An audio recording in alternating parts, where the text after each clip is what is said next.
Vítajte u môjho prvého videa o Severnej Kórei a dúfam, že sa vám bude páčiť. Dal som si na ňom dosť práce, takže dúfam, že bude zaujímavé a že sa vám bude páčiť, no. Takže môžeme ísť rovno na to a áno. Wow! Takže tu máme našu pyramídku základných informácií, presne je tu 7 bodov. Prvá je názov krajiny Korejská ľudovo-demokratická republika KLDR, a keď je v komunizme, bežne známa ako Severná Kórea, hlavné mesto Pyongyang. No a to je všetko. Tretí bod je poloha, že sa nachádza vo východnej Ázii na severnej časti Korejského polostrova a ďalej si môžete prečítať. Politický systém je komunistický a je tam iba jedna vládnúca strana, Korejská strana pracujúcich, najvyšší vodca Kim Jong-un. Od roku 2011, pretože dovtedy bol Kim Jong-il, čo bol jeho otec. Kim Jong-un má inak brata, ktorého sa pokúsil v roku 2017 zabiť. A krajina je známa ako uzavretá diktatúra s veľmi prísnym režimom cenzúry a kontroly obyvateľstva. 5. Ekonomika, centrálne plánovaná, tiež niekedy ťažká práca ako v Číne, ale o tom by som tiež chcel spraviť samostatné videjko, takže áno. Ak ho mám už na kanáli, že by ste toto video pozerali neskorej, tak sa môžete naň pozrieť.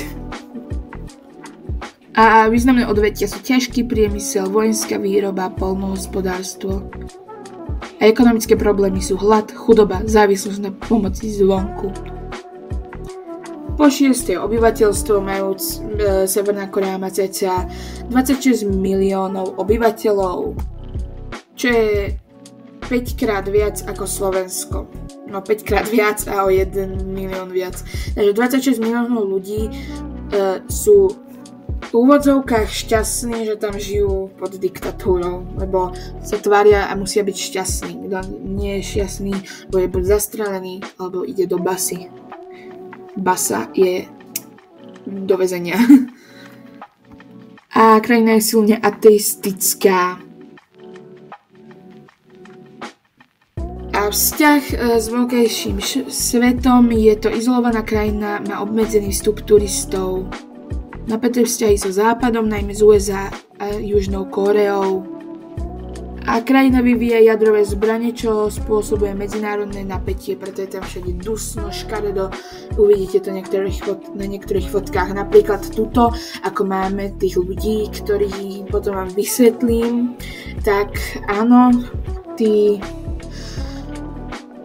vidíte tam to dusno, není to z toho, že by tam bola zima a že by tam bol hen taký dým z ich úst, ale je to z znečistenia.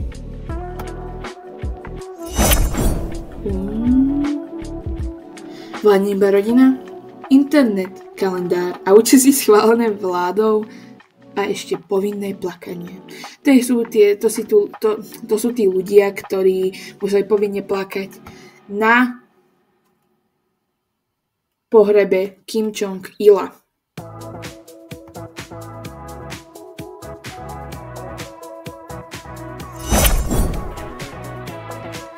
No a toto tu máme. Kim Jong-il, tyran mimo KLDR, v KLDR boh, vládne iba rodina Kim a povinné plakanie. Áno, máme tu obrázok z pohrebu Kim Jong-ila, je trošku v horšej kvalite, o tom môžete prepáčiť, prosím. Čo vidíte tiež, že tam je také znečistenie vzduchu a ešte tam vidíte to, že je tam zima. Takže áno, bolo pohreb v zime a takže prepáčte, tiež to mohlo byť z toho dymu, teda z tých úst hentam, pretože presne to bol ten tiež pohreb, to bolo to povinné plakanie, ale podľa toho, čo viem a dúfam, že vám neklamem, je tam dosť nečistené, pretože skúšajú jadrové zbrane, viete, takže bude to tam trošku znečistené.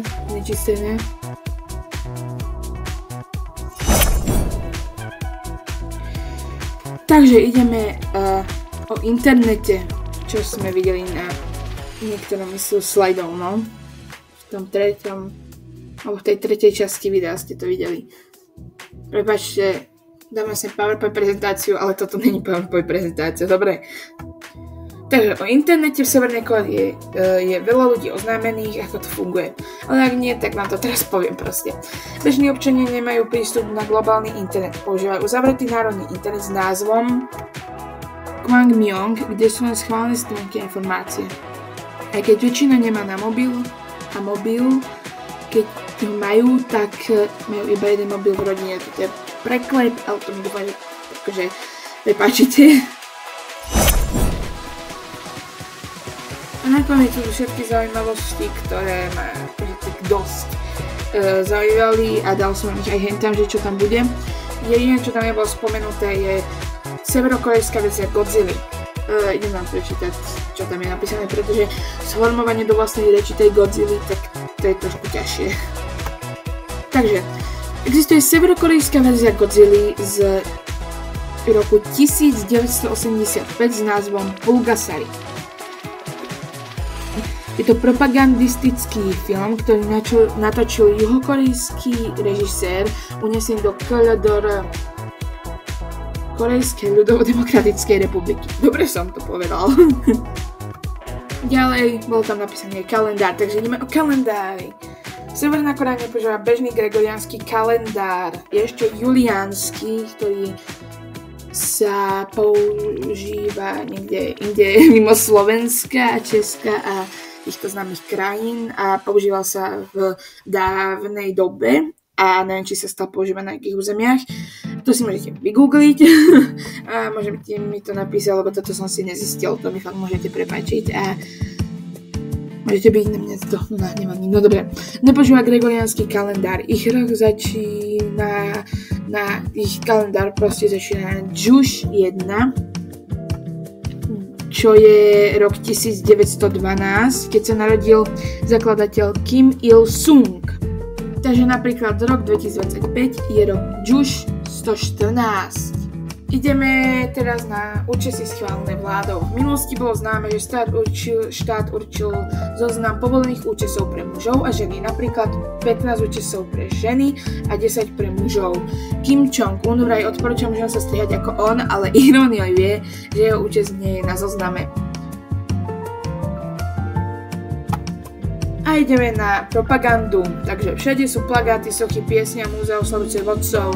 Deti sa od škôlky učia pesničky o Kimovi Il-sungovi a Kimovi Jong-ilovi. A takže takto. A nakoniec sa s vami lúčim a dajte odber a like, ak sa vám toto video páčilo. A ak nie, tak či tak ma to dosť podporí. Takže prosím, dajte like. Toto video nebolo také, že dvojhodinová záležitosť alebo 5-minútová. Toto video mi trvalo deň ho spracovať, takže prosím, skúste mi dať like a odber. Ja sa budem moje preklepy. Skúsim sa zlepšiť v strihaní a v takýchto veciach, hudbe a takto. Ale prosím, dajte mi like a odber, aby som vedel, že takéto videá by som mal ešte ďalej točiť a tak ďalej.